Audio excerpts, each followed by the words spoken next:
গত বৃহস্পতিবার ৮ আগস্ট বঙ্গভবন দরবার হলে ৪০০ অতিথির উপস্থিতিতে রাষ্ট্রপতি মোহাম্মদ শাহাবুদ্দিন সরকার প্রধান উপদেষ্টা হিসেবে শান্তিতে নোবেল জয়ী অধ্যাপক ড মোহাম্মদ ইউনূসকে শপথ পাঠ করান।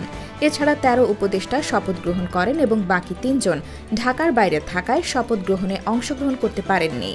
অন্তর্বর্তীকালীন সরকারের উপদেষ্টা হিসেবে স্থান পাওয়া আ.ফ.ম. খালেদ হোসেন, যিনি বাংলাদেশের প্রথম আলেম যিনি উপদেষ্টা হলেন, তিনি ধর্ম মন্ত্রণালয়ের দায়িত্বে আছেন। এতে প্রধান উপদেষ্টা হিসেবে ড মোহাম্মদ ইউনূস তার নিজের কাছে ২৭টি মন্ত্রণালয় রেখেছেন।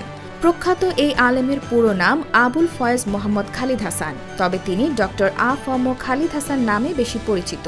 ১৯৫৯ সালের ২রা ফেব্রুয়ারি চট্টগ্রাম জেলার অন্তর্গত সাতকানিয়া উপজেলার মাদার্শা ইউনিয়নের মক্কার বাড়ির এক সম্ভ্রান্ত মুসলিম পরিবারে জন্মগ্রহণ করেন। তার বাবা মোহাম্মদ হাবিবুল্লাহ একজন ইসলামী পণ্ডিত ছিলেন। মাওলানা আ.ফ.ম. খালিদ হাসান হেফাজতে ইসলাম বাংলাদেশের সাবেক নায়েবে আমির, ইসলামী আন্দোলন বাংলাদেশের শিক্ষা উপদেষ্টা, মাসিক আত-তাওহিদের সম্পাদক, বালাগুজ সড়কের সহকারী সম্পাদক এবং আন্তর্জাতিক ইসলামী বিশ্ববিদ্যালয় চট্টগ্রামের পৌরাণিক সায়েন্স অ্যান্ড ইসলামিক স্টাডিজ বিভাগের অতিথি শিক্ষক। তিনি চট্টগ্রামের ওমর গনি এম.ই.এস. কলেজের ইসলামের ইতিহাস বিভাগের অধ্যাপক ও বিভাগীয় প্রধান, এশিয়ান ইউনিভার্সিটি অব বাংলাদেশের খণ্ডকালীন অধ্যাপক এবং নিজামী ইসলাম পার্টির ছাত্র সংগঠন ইসলামী ছাত্র সমাজের কেন্দ্রীয় সভাপতি ছিলেন। বিশ্ব মুসলিম লীগের মুখপত্র দ্য ওয়ার্ল্ড লীগ জার্নাল সহ বিভিন্ন সাময়িকীতে তার ২ শতাধিক গবেষণাধর্মী প্রবন্ধ প্রকাশিত হয়েছে। তিনি ইসলামী ফাউন্ডেশন বাংলাদেশ কর্তৃক প্রকাশিত ইসলামী বিশ্বকোষ ২য় সংস্করণের ৩ থেকে ৯ খণ্ড ও সিরাত বিশ্বকোষ সম্পাদনা করেছেন। তার প্রকাশিত গ্রন্থের সংখ্যা ২০টি। এছাড়া তিনি ৪টি জাতীয় পত্রিকার নিয়মিত লেখক। বাবুনগর সরকারি প্রাথমিক বিদ্যালয়ে ভর্তির মাধ্যমে তার শিক্ষা জীবনের সূচনা হয়। এখান থেকে ৩য় শ্রেণী পর্যন্ত অধ্যয়ন করেন। ১৯৬৯ থেকে ১৯৭১ পর্যন্ত তিনি আল জামিয়া আল ইসলামিয়া পটিয়ায় লেখাপড়া করেন। ১৯৭১ সালে সাতকানিয়া আলিয়া মাহমুদুল উলুম মাদ্রাসা থেকে প্রথম বিভাগে আলিম ও ১৯৭৩ সালে ফাজিল পাশ করেন। ১৯৭৫ সালে বাংলাদেশ মাদ্রাসা শিক্ষা বোর্ড থেকে কামিল পরীক্ষায় উত্তীর্ণ হন।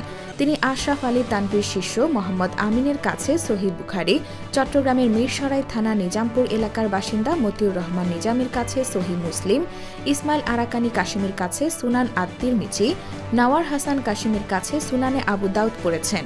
১৯৮২ সালে তিনি চট্টগ্রাম বিশ্ববিদ্যালয় ইসলামের ইতিহাস ও সংস্কৃতি বিভাগ থেকে বিএ ও ১৯৮৩ সালে একই বিষয়ে এমএ পাশ করেন।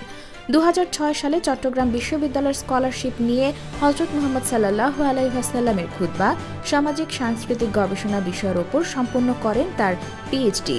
চট্টগ্রাম আল জামিয়া আল ইসলামিয়া পটিয়ার মহাপরিচালক আব্দুল হালিম বুখারী তার শিক্ষকদের মধ্যে অন্যতম।